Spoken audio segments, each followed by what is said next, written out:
Hi friends, నేను మీ Nagarjuna. Friends, ఇక పాఠశాలలు ప్రారంభమవుతున్నాయి. ప్రజలను దోచుకోవడానికి ప్రైవేటు పాఠశాలలు ముందుకున్నాయి. ప్రైవేటు శాలలో అధిక ఫీజులను నియంత్రించే విధంగా, అదేవిధంగా వాళ్ళ ఆర్థిక దోపిడీని అరికట్టే విధంగా ప్రభుత్వము చర్యలు తీసుకోవాలి. అదేవిధంగా అధికారులు కూడా పటిష్టమైనటువంటి చర్యలు తీసుకోవాలి. ముఖ్యంగా ప్రైవేటు పాఠశాలలో ఉన్నటువంటి యాజమాన్యం కూడా ప్రభుత్వం ఫీజులను ఏ విధంగా నిర్ణయించిందో ఆ నిర్ణయం ప్రకారం మాత్రమే ఫీజులు తీసుకోవాలి విద్యార్థుల దగ్గర నుంచి. అలా కాకుండా వీళ్ళు అధిక మొత్తంలో తీసుకుంటున్నారు. అంతేకాకుండా పుస్తకాలను ఎక్కువ రేట్లకు అమ్మి, ఇంకొక దుర్మార్గమైనటువంటి విషయం ఏంటంటే నర్సరీలో ఉన్న పిల్లవాళ్ళకి కూడా పుస్తకాలు వేల రూపాయలు ప్రైవేటు పాఠశాలలు దోచుకుంటున్నాయి. మరి ఇలా దోచుకునేటువంటి విషయం అధికారులకు తెలియదా?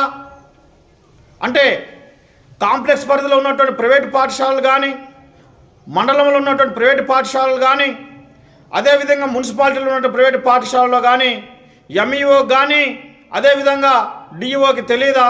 వాళ్ళకన్నీ తెలుసు. తెలిసినా కానీ వాళ్ళు పోయేది వాళ్ళ సొమ్మే కదా, మాకేం పట్టింది అన్న పద్ధతిలో వాళ్ళు ఉంటున్నారు. అది కరెక్ట్ కాదు. ఎందుకంటే ప్రజలను దోచుకోవడం అనేది వాళ్ళు ప్రైవేటు పాఠశాల వాళ్ళు చేస్తున్న అధికారులుగా మీ బాధ్యత ఏందనంటే ఖచ్చితంగా మీరు వాటి మీద చర్యలు తీసుకోవాలి. ముఖ్యంగా ప్రభుత్వం అనేది నర్సరీ నుంచి 10th క్లాస్ వరకు ఫీజులు ఏ రకంగా పెంచిందో ఆ వాటన్నిటిని కూడా బోర్డు మీద డిస్ప్లే చేస్తూ పాఠశాల ముందు పెట్టాలి. ప్రైవేట్ పాఠశాలలో ఫీజు వివరాలు ఏ విధంగా అయితే బోర్డు మీద బయట డిస్ప్లే చేయాలో, అదేవిధంగా అక్కడ పాఠశాలలో టీచింగ్ చెప్పే సిబ్బంది యొక్క క్వాలిఫికేషన్ కూడా డిస్ప్లే చేయాలి. అదేవిధంగా ప్రైవేటు పాఠశాలలో పాఠాలు చెప్పేటువంటి టీచర్స్ ఖచ్చితంగా టెట్ క్వాలిఫై అయ్యే విధంగా అయిన వాళ్ళను మాత్రమే టీచర్లుగా తీసుకోవాలి.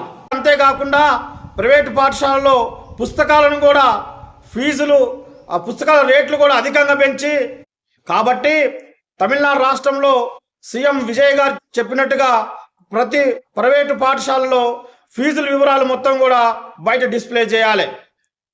అంతేకాకుండా ఇంకొక ముఖ్యమైనటువంటి విషయం ఏంటంటే విద్యా హక్కు చట్టం ఏప్రిల్ 1, 2010 నుంచి కూడా అమల్లోకి వచ్చింది భారతదేశంలో.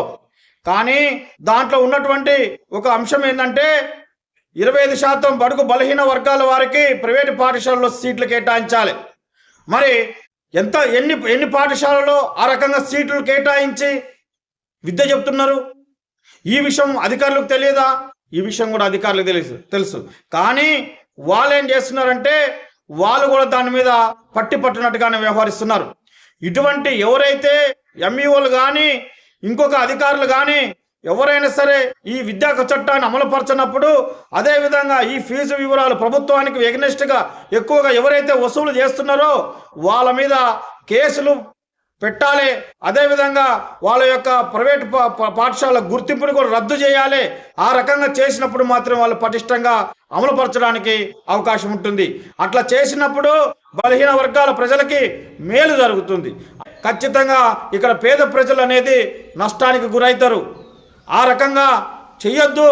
అదేవిధంగా పటిష్టమైన చర్యలు తీసుకొని ప్రజలందరికీ కూడా మేలు చేయాలి. మన ఛానల్ చూస్తున్న మిత్రులు ఖచ్చితంగా ఛానల్ని సబ్స్క్రైబ్ చేయండి, లైక్ చేయండి, అదేవిధంగా కామెంట్ చేయాలని కోరుతున్నాను.